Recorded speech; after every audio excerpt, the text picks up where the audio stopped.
আসসালামু আলাইকুম। সবাই কেমন আছেন? আশা করি সবাই অনেক ভালো আছেন। আমিও আলহামদুলিল্লাহ আল্লাহর রহমতে ভালো আছি। ছোট ছেলেকে নিয়ে কোচিংয়ে গিয়েছিলাম, তো কোচিং থেকে আসার সময় কিছু টুকিটাকি বাজার কিনে নিয়ে আসলাম। সবজি ছিল না বাসায়, তো সবজি নিয়ে আসলাম। ডিম শেষ হয়ে গিয়েছে, ডিম নিয়ে আসলাম। তো আমি বেশিরভাগ তরকারি বাসা থেকে কিনি। তো আজকে যেহেতু যেখানে কোচিং ছিল সেখানে কোচিংয়ের কাছে সবজির অনেকগুলো ভ্যান ছিল, তো ওখান থেকে নিয়ে আসলাম। আর বেস্ট বাই থেকে হচ্ছে টিস্যু, তারপরে হচ্ছে পাউরুটি নিয়ে আসলাম। তো প্রয়োজনীয় যেগুলো টুকিটাকি ছিল তো এগুলো বাজার করে এনে এখন ডিমগুলো হচ্ছে এখানে সাজিয়ে রেখেছি। এখানে হচ্ছে একটা টান দিলে বাকি ডিমগুলো এদিক দিয়ে বের হয়ে আসে, দেখতে ভালোই লাগে। তো অনেক শখ করে এটা কিনেছিলাম। এখন এই যে ডিম যদি করে টান দিই, একটা নিই, তখন উপরে থেকে ডিম নিচে যায়। তো এদিকে বাসায় আইড় মাছ এনেছিল, পরে আইড় মাছ রাখলাম। আমার হাজব্যান্ডের আইড় মাছ অনেক পছন্দ, তো ওর জন্য আইড় মাছ কিনে নিলাম। এরপরে হচ্ছে আইড় মাছগুলোকে কেটে নিব। আইড় মাছ কাটতে তেমন একটা ঝামেলা হয় না, যেহেতু শুধু নাড়ি ভুড়ি ফেললে হয় আর ফুলকা পাখনাগুলো ফেলে দিলে হয়। তো এখানে এই যে মাছগুলো কেটে নিয়েছিলাম, আর এদিকে হচ্ছে রান্না করব। এরপরে আইড় মাছ ধুয়ে নিই, পরিষ্কার করে নিয়েছিলাম। এখানে ইলিশ মাছ নিয়েছি, তারপরে চিচিঙ্গা কেটে নিয়েছি পেঁয়াজ কাঁচামরিচ সাথে, তারপরে পেঁয়াজ কুচি করে নিয়েছি। আর বেগুন রান্না করব ইলিশ মাছ দিয়ে, এর জন্য বেগুন কেটে নিয়েছি। আর টমেটো দিয়ে আইড় মাছ দিয়ে রান্না করব। এই তো সব কিছু গুছিয়ে এখন রান্না করতে চলে আসলাম। তারপরে চুলায় দুটো ফ্রাই প্যান বসিয়ে দিলাম, দিয়ে এখন হচ্ছে একটাতে, বাম পাশেরটাতে হচ্ছে আমি চিচিঙ্গা ভেজে নিব, আর এই পাশেরটাতে তেল দিয়ে গরম করে নিচ্ছি মাছ ভাজি করার জন্য। এই তো চিচিঙ্গার মধ্যে সামান্য হলুদ এবং সামান্য লবণ দিয়ে দিব স্বাদ মতো। আর এখানে চিচিঙ্গার সাথে তো পেঁয়াজ কাঁচামরিচ ছিলই, তো একবারে দিয়ে এখন আমি এটাকে নেড়ে চেড়ে ভালো করে মিক্স করে তারপরে ঢেকে দিব। এই চিচিঙ্গা ভাজিটা কিন্তু অনেক মজা হয়, ডিম দিয়ে ভাজি করলে খেতে ভালোই লাগে। তো আমি বাসায় চিচিঙ্গা কিনলে এভাবেই ভাজি করি বেশিরভাগ, আবার অনেক সময় মুগ ডাল দিয়েও রান্না করি। মুগ ডাল দিয়ে রান্না করলে দেখা যায় পরোটা দিয়ে রুটির সাথে খেতে অনেক ভালো লাগে। এই ভাজিটাও খেতে ভালো লাগে রুটি পরোটার সাথে। তো এই যে এখন ঢেকে দিলাম, ঢেকে দিয়ে এখন হচ্ছে এই এই কড়াইতে হচ্ছে আমি এখন এই যে আইড় মাছগুলোকে হলুদ লবণ দিয়ে মেখে ভেজে নিব। আর আমার বাসায় হচ্ছে কেউ মাছ ভাজি না করলে খেতে চায় না, সেই জন্য মাছ ভেজেই রান্না করতে হয়। তারপরে অনেক আইড় মাছ বোয়াল মাছ এগুলো ভাজি না করে রান্না করলেও খেতে ভালো লাগে, কিন্তু আমার বাসায় সবাই ভাজা মাছই পছন্দ করে, তো মাছটাকে ভেজেই রান্না করতে হয়। আর এদিকে মাছটাকে ঢেকে দিয়েছিলাম, কারণ মাছের চামড়াগুলো মোটা থাকে, একটু পিচ্ছিল থাকে। তো সেক্ষেত্রে দেখা যায় আইড় মাছ বা বোয়াল মাছ এইসব মাছগুলো ফুটে বেশি গায়ে পড়ে, তেল তেল ফুটে গায়ে পড়ে, সেই জন্য হচ্ছে ঢেকে ভাজি আমি। আর এদিকে কতক্ষণ পর পর চিচিঙ্গাটাকে নেড়ে চেড়ে নিচ্ছিলাম।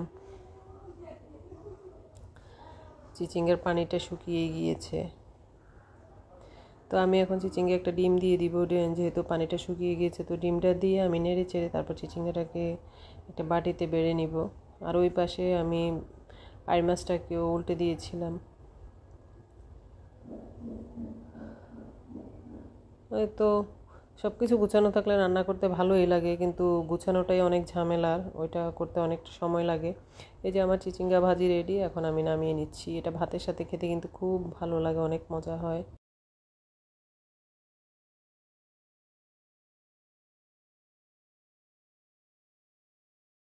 চিচিঙ্গাটাকে বেড়ে নিলাম, এখন রেখে দিব। তারপরে হচ্ছে এই মাছগুলো উল্টে দিব, আইড় মাছগুলো।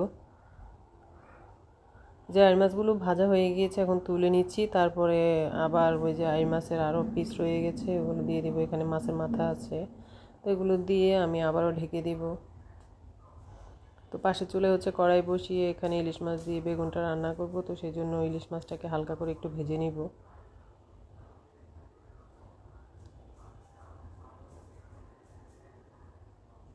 তেলটা গরম হলে হচ্ছে আমি মাছগুলো দিয়ে দিব।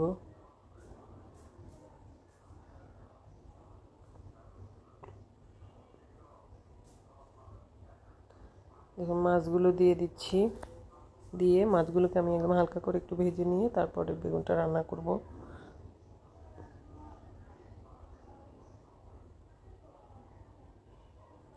মাছগুলো ভাজা শেষ, এখন সেই তেলে হচ্ছে আমি বেগুনগুলো দিয়ে দিলাম। আর এখানে একটু মশলা কষানো ছিল, মশলা কষানোটা দিয়ে দিলাম। তারপর এখানে আদা রসুন পেঁয়াজ বাটা দিয়ে দিচ্ছি।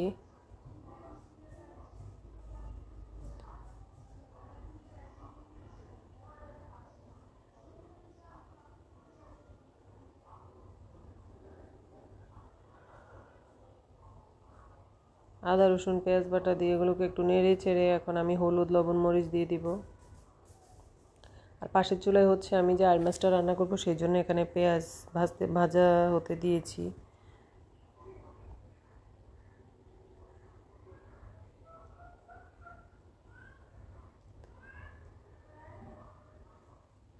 রান্না দেখলে মনে হয় কত ঝটপট রান্না হচ্ছে, আসলে এগুলো গুছাতে যে কত সময় লাগে আমরা গৃহিণীরা যারা রান্না করি তারাই বুঝি যে সবজি গুছাতে কত সময় লাগে, কাটা কুটা ধোয়া পরিষ্কার করা সব কিছু মিলিয়ে অনেক সময় লাগে, কিন্তু রান্নাটা করতে তেমন একটা সময় লাগে না।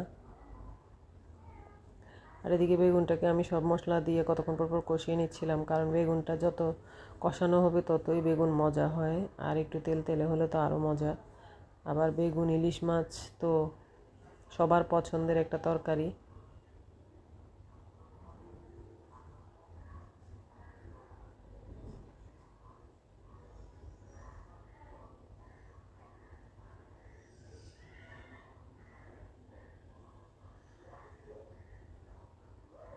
ওদিকে আমার পেঁয়াজটাও ভাজা হচ্ছে।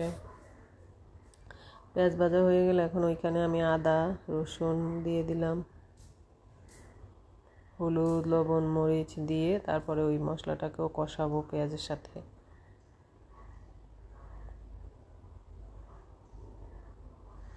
এখন মশলাটাকে ভালো করে মিক্স করে কষিয়ে নিচ্ছি, তারপর টমেটোগুলো দিয়ে দিলাম, দিয়ে আবারও মিশিয়ে কষাবো। তারপরে রান্না করবো। আর এই পাশে বেগুনটাকেও নেড়ে চেড়ে নিচ্ছিলাম, বেগুনটাও প্রায় কষানো হয়ে এসেছে।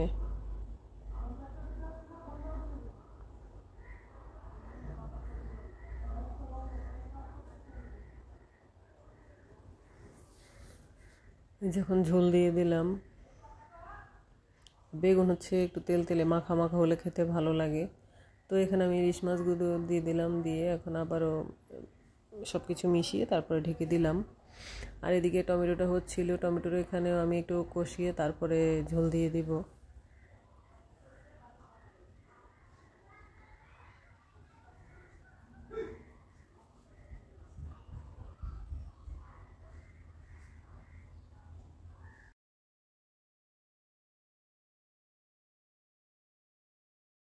টমেটোগুলো কষানোর মধ্যে প্রায় সেদ্ধ হয়ে এসেছে, তো এখন হচ্ছে টমেটোর মধ্যে আমি ঝোল দিয়ে দিব।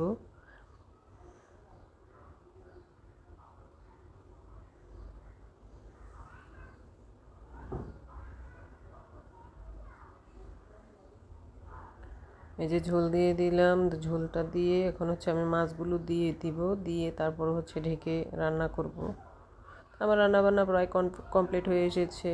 তো আমার আজকের রান্নাবান্না কেমন হয়েছে সবাই অবশ্যই কমেন্ট করে জানাবেন, আর আপনাদের কাছে আমার রেসিপিগুলো কেমন লাগে সবাই অবশ্যই কমেন্ট করবেন, কমেন্ট করে জানাবেন। তো আমার আজকের রান্নাবান্না বেগুন দিয়ে ইলিশ মাছ, আইড় মাছ টমেটো দিয়ে, আর চিচিঙ্গা ভাজি ডিম দিয়ে। আর এদিকে বেগুনটাও ফুটে উঠেছিল।